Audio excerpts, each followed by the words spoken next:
Oh, you. I didn't know you were going to ask this on the podcast.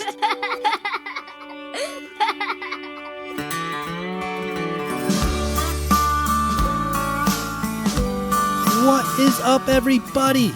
And welcome back to the Schooling Struggle Podcast. It is our belief that the only guarantee in life is that we're all going to struggle. And how we choose to embrace our struggles is what empowers us to become the best versions of ourselves. How's it going? My name is Pete, coming to you from Heartland, Vermont. And not with me tonight is my friend and co-host Todd Ellis. He sent me a text earlier today saying that the Gingers were in town and he might not be available for recording. And he is referencing the color of the hair of his grandchildren. So I hope Todd is off having a good time with the Gingers and enjoying himself with his grandfatherly duties. But filling in tonight is someone that I'm really excited to chat with tonight and who has some really cool, deep questions that we're going to share for tonight's episode. And it is someone who I talk about quite a bit on this podcast. I'm excited to finally get her on in the basement tonight, live and in person. So without further ado, I'd love to introduce my daughter, Miss Lauren Driscoll. Hello, Lauren. Welcome to the show. Thanks for having me on the show. It's awesome to be here. I've been wanting to go on the podcast for a long time. How's it going? Well, I had a nice day. How about you? I had a great day. What was one thing that you did today that might be different from a normal day? I had swimming lessons and I played with Ava. Awesome. Cool. For many months now, Lauren will often be reading through her Highlights magazine. And in one section of the Highlights magazine, there's a series of questions that ask kids to think and ponder through. And she'll often read the questions to me. And the questions range in all different types of content and material. And I will give my best answer and ask her what her thoughts are on it. And she asked for tonight's podcast that she asked me the questions and interview me based on some of the questions that she has found and wants to get into tonight. But before we get into that, I'd like the listeners to know a little bit more about you. So can you tell us your age? I'm 8 years old. And what grade are you in? I'm in 3rd grade. And why are you laughing right now? Because my cat is doing something funny. The cat shouldn't be in the recording studio. How did it sneak in here? I don't know. Oh, boy. What's your cat's name? Lewis, can I go grab him? No, can't go grab him. You're all hooked up to a bunch of audio equipment. You'll run away and the computer will go off the table with you. You got to hang out here in this spot for another minute. All right, you're 8 years old. You're in 3rd grade. What is something that you like to spend your time doing when nobody forces you to do anything? I like to practice gymnastics. Anything else? I like to read and play with Lewis and Duchess, my other cat. What type of stuff are you into reading these days? Graphic novels. What's your favorite graphic novel of all time? Wings of Fire. There's a recommendation for all the 8-year-olds out there that listen to the show. Wings of Fire. So you have a couple questions lined up to ask me tonight, and I have a couple questions that I'd like to ask you. But one question that I never ask kids is, what do you want to be when you grow up? I just think it's kind of a weird question to answer when you're 8 years old. Instead, the question that I often ask kids is, what do you absolutely love to do? Because I think if we chase that, that would lead to a career of purpose and fulfillment. So my question for you is, what do you absolutely love right now? What are you super into and what do you love to do? I absolutely love to do anything that involves with animals, other than humans. Because humans are animals, that's correct. What type of animals are you finding that you're passionate about right now? Any animal. Can you list a bunch? Horses, dogs, cats, birds, pandas. And you want to spend time with animals as you get older? Yes. Awesome. Do you have any questions for me that are not on the sheet that you have here that you want to lead off with, or do you want to go right to the sheet of questions? After retirement, where do you want to work? After retirement, where do I want to work? Well, one of my retirement goals, and I don't know if all the listeners in this podcast know this, but this is This is not even kidding. One of my life goals is to save up enough money so that when I'm retired, I can go out to breakfast every day for the rest of my life. You know how much I love breakfast. And I want to be the guy that when I walk into the restaurant, people know exactly what I order. I don't even have to like put in my order. They know what I want. And I just sit down and start talking to the people in the restaurant. And then 5 minutes later or 10 minutes later, my eggs and bacon comes up and I'm just having a great day.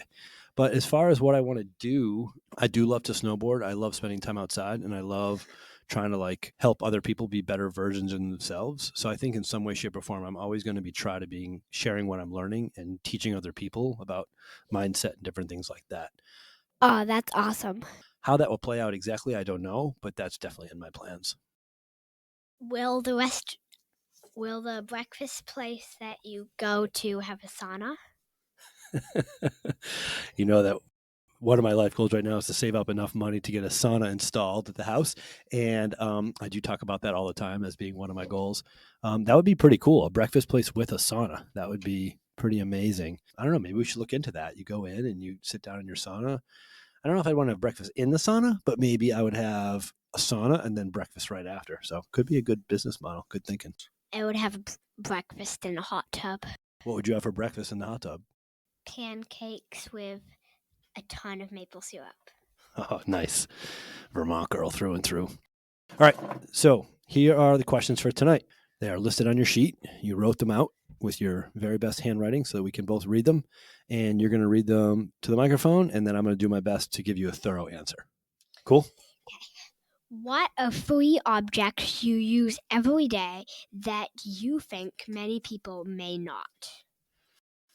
3 objects that I use every single day that I think many people might not use. Okay, I got my 3. First one is I wake up each morning to an illuminating alarm clock. I think this is one of the best inventions ever. It's really jolting and uncomfortable for me to wake up to a loud So my alarm clock illuminates light starting about half an hour before I'm set to wake up. And just like the sun rising, it slowly emits a little bit of light and a little bit more and a little bit more. And over those 30 minutes, it kind of gets to full brightness. And oftentimes I will wake up more energetic and ready to go if I'm woken up by light rather than a sound. After I wake up, I use my second item that I think a lot of people use, but not everybody, and that is a rowing machine. So after my alarm clock lights up the room, I get up, put on my fitness clothes, grab a sip of water, not a sip, a really big glass of water, and head down to the basement or the garage, depending on the time of the year. And I jump on the rower for however long, depends on the workout, depends on the day. But I love to get my body physically moving as soon as I possibly can after waking up. That helps wake me up and kind of starts my day off in a really great spot. So the rowing machine is something that I use every day. And then in addition to that, my last and final piece would be a lacrosse ball. And I use a lacrosse ball multiple times throughout the day, sometimes during the school day, sometimes in the morning, sometimes in the evening, usually in the evening. And I use a lacrosse ball to roll out or give my muscles a deep tissue massage. So I'll roll out the bottoms of my feet, I'll roll out my calves, I'll roll out my glutes. I have 4 years of nagging shoulder injuries, so I'll roll out the muscles around my shoulder, my subscaps, pec minor, all that kind of muscles around the armpit and shoulder blade area. I love the lacrosse ball. Yeah, so I'd say the illuminating alarm clock, the rowing machine, and the lacrosse ball, but not to play lacrosse. That was really cool. Thank you for sharing. Next question.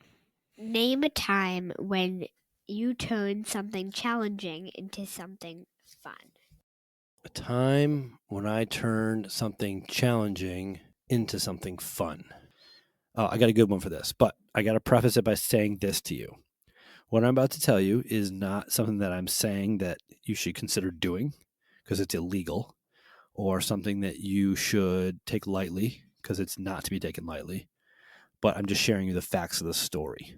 Okay. So I'm going to kindly ask that you don't think that you can go do this. When I was in college, I went to college in Springfield, Massachusetts. And when the New England winters would hit, inevitably we would get snowstorms. One night in my sophomore year, we had a very big snowstorm.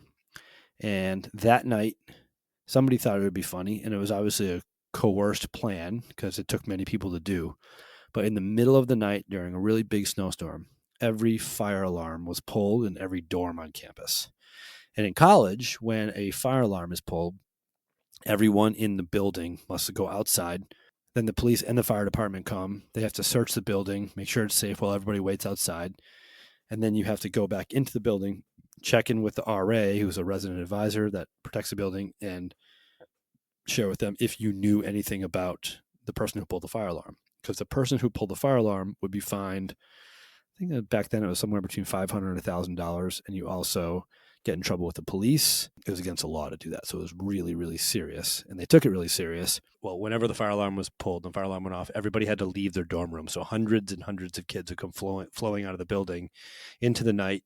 But one night, when all the fire alarms were pulled during a big snowstorm, we all came out in the middle of the night in the snowstorm. And while we were waiting for the police and the firemen to do their thing, one building's group of students started throwing snowballs at another building's group of students. And then that group fired back, and I just remember it being so much fun in the middle of the night, having this giant snowball fight with hundreds of people.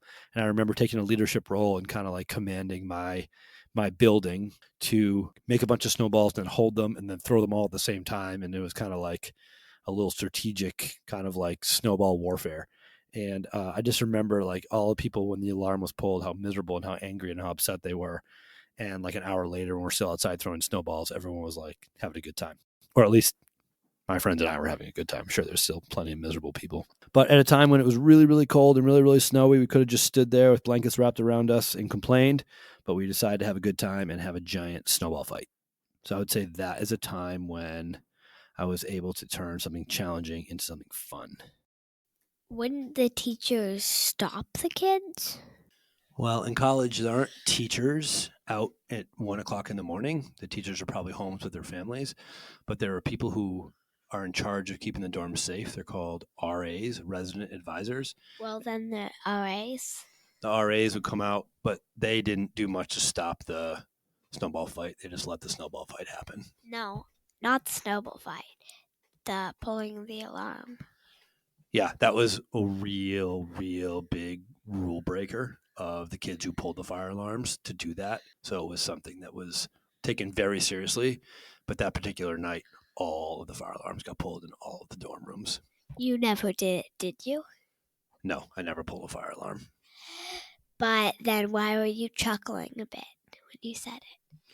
It's just a funny memory to think that all the kids that were living on campus had to come out into a snowstorm in the middle of the night, and then this big snowball fight erupted. It's just kind of a fun memory for me. Yeah, that is fun. All right, next question. Right up on the mic. Get nice and close. What is your favorite place to learn outside of school? I love this question. What is your favorite place to learn outside of school? And it's really important that you and my students and anyone who's listening to this recognize that learning doesn't just happen within the walls of the school building, but learning is always happening wherever we're going, whatever we're doing. And I would say for me, the single best place that I can learn outside of school is in travel. When I travel, especially to new places that I've never traveled to before, it's just so exciting. It's new. I'm very aware of what's going on because when our surroundings are new, we tend to be more aware of our surroundings and we're more present in the moment. Whereas we're in places that we spend a lot of time, our mind can just roam and roll. And we're not really, I'm not as present in the moment. I think when you're present in the moment, you're really living. So when it comes to my favorite place to learn outside of school, I'd say anytime I'm traveling, particularly internationally where it's different languages and writing and speaking, and all these different things is really cool. What about you? Where is your favorite place to learn when you're not in school? My favorite place to learn is at my grandma's house because I train her dog and I learned so much about different techniques, how to train dogs and other things like that. What's one of the techniques you use to train the dog? When a dog won't sit, first you have to push its bum down and then you have to pat it, and then after they got that down, you just say sit and they sit. Do you use any treats or snacks or anything to do that? Not usually. If you could have one wish and your parents could get you one thing, what would you pick? A horse. How come your parents won't get you a horse? Well, you say that. What's my reasoning? Because they're too expensive and they take up way too much time. I was told when you were born that every girl goes through a horse phase. It's just that your horse phase now has been 8 years. So that's tricky. All right. Next question. I'm going to fit one in. You're going to fit a horse in? No, I'm going to fit a new question I just thought of in. Oh. You just thought of a question that's off the Yeah. sheet? All right, go ahead, fire What away. was a song you listen? What was a funny song you remember when you were a kid? Oh, you. I didn't know you were going to ask this on the podcast. Why would you do that to me? Do it. Got myself in trouble the other night by teaching you this song and you wouldn't stop singing it. Do it. She came home from school the other day and asked us, what was the question that you asked me that night? The same question I just asked you. Go ahead and ask it again. Okay. What's a funny song you remember? Oh, a funny song I remember from when I was a kid. That's what it was. Yeah. The funny song that I remember from when I was a kid, one of the few that's appropriate that I can share with you and on this podcast is, everybody knows this one. Beans are good for your heart. The more you eat, the more you fart. The more you fart, the better you feel. So eat your beans with every meal. You want to say it? You want to sing it? No. Mommy's not here. You can sing it. No. Next question. All right. What is your favorite memory about music? Just do the same thing you just did. No, that song is not my favorite memory about music. But do it anyway. I have a couple great memories about music. My favorite memory about music might be hard for the younger generation to understand. But when I was growing up, there was a channel on TV called MTV, stood for Music Television. And this is before the internet and computers in every household. And that was how we watched music videos. It was almost like the radio where they just play a bunch of different songs, but it was videos. And the people that would introduce the videos were called VJs, video jockeys. And they would introduce the video to give a little background about the video or the artist. And the VJs on MTV, Downtown Julie Brown, Bill Bellamy, a bunch of these other people were really, really popular at the time when we were growing up. And I was in Hartford, Connecticut at a Wu-Tang concert, and I was kind of hanging out near the VJs, and they were filming for one of the MTV shows. And I got on and was able to introduce a video, and I had people at home that were able to record it. So I had the VHS tape of me on MTV introducing a video. And then a couple of years later, when I did a cross-country trip, I was in San Diego, California, and they were filming then for the show called TRL, Total Request Live, where people would call in, request videos, and then they'd play them. And I was brought on again to introduce an Eminem video, which I thought was really, really cool. So I was on MTV twice introducing rap videos, and those are really, really cool memories for me regarding music. But I would also say that probably my single favorite music memory is when your Uncle Jay was learning to play the guitar, and he had a group that he loved to listen to called Dispatch, and there was a song by them called The General, and we'd all get together as a family. We'd ask him to play The General for us all at family gatherings like holidays and stuff, and we'd all sit around, and he was the only person in the family that played a musical instrument. It was just really exciting for him to play The General, and each time we did that, he got a little bit better at it and a little bit better at it, and lo and behold, he became a musician by trade, and then he traveled all around the world and played shows, which was really, really cool. Oh, I've never heard that story before. That was cool. Next question.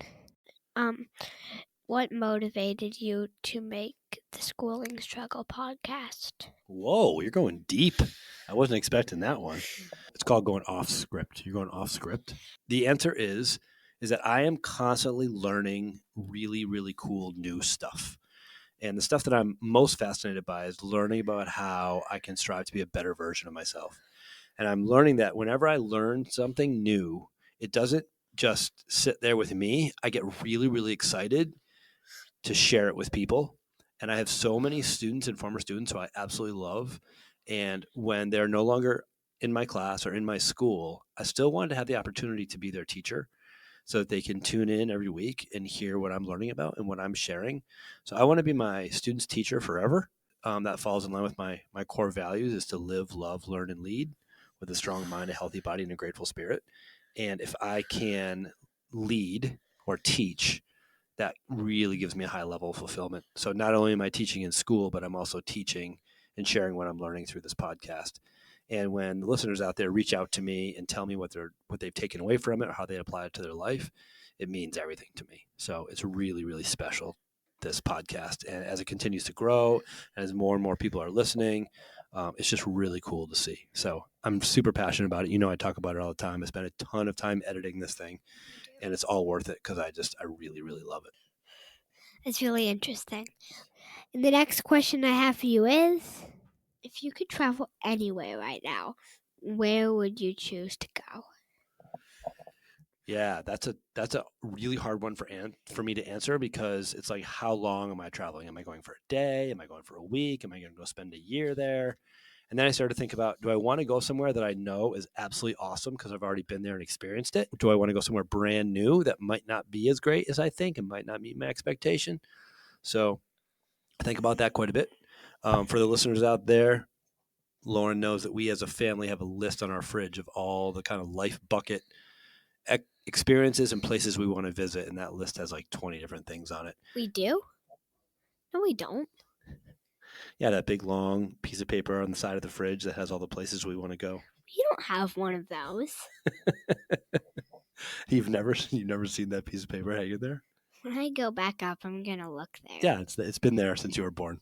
No, it hasn't. Okay, well, we can argue about that later, or I can just go up and show it to you. On there are all the places that I want to visit in my life, and there's a bunch of different things on there.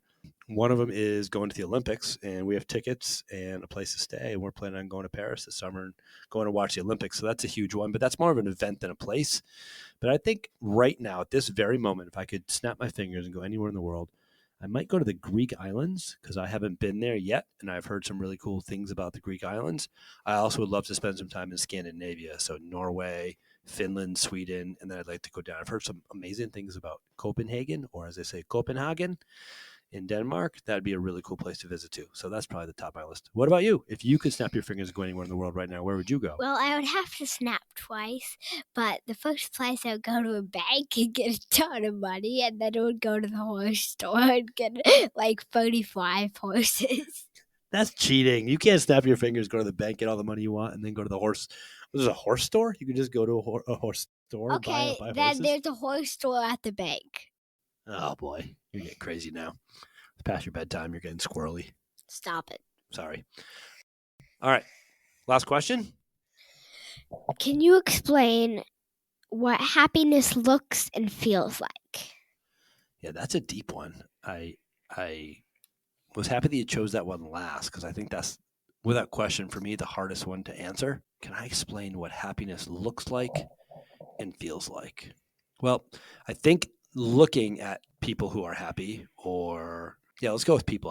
I'm not quite sure about the happiness of animals or other living beings, but I think when you see people that are happy, you see smiles, you see laughs, you see people physically doing stuff and talking and enjoying each other's company and being kind to one another. So I think when I think about what it looks like, that's probably what it looks like. I think for me, there's probably some level of music and some really good food there. Or it can be just be completely the opposite of that. And it can be very, very simple. Someone can be by themselves, maybe sitting in a hammock or in their special spot in a tree or their favorite place on the couch or a chair and reading a book. So happiness can look like so many different things. Happiness can look like doing something cool, serving others. Some people get a high level of happiness by doing something kind for others. I think it can take many shapes of what it looks like. But for me, what it feels like is this feeling inside of like my chest cavity, and it just feels so light. And often I get tingles on the back of my neck and my shoulder when I'm just like really in a euphoric state. You know what euphoric means? No.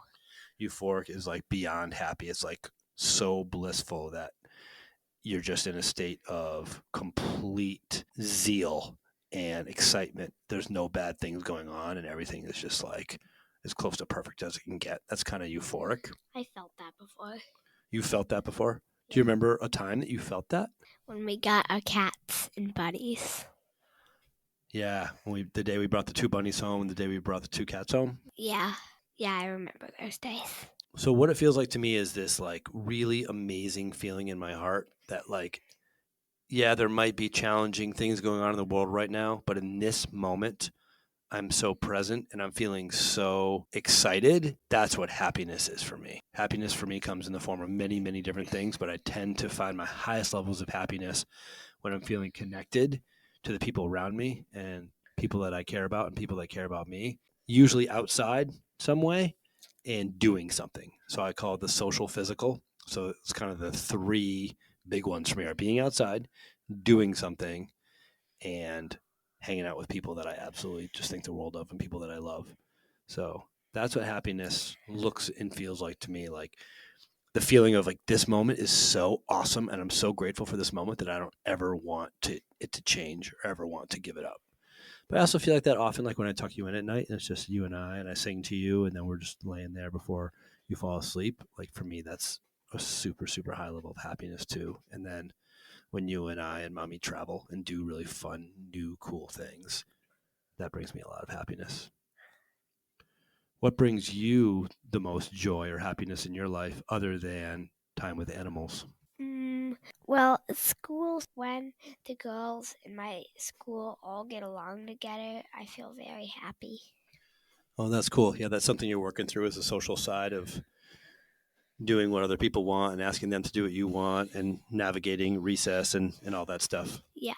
And when that's flowing well, you're just feeling really, really happy. Yeah. Cool. Can I ask you a couple questions before we sign off and we close it out here? Okay. Let's just stay on the happiness theme. What is one food that you love eating that really makes you excited to eat? Anything that involves candy. What's your favorite candy?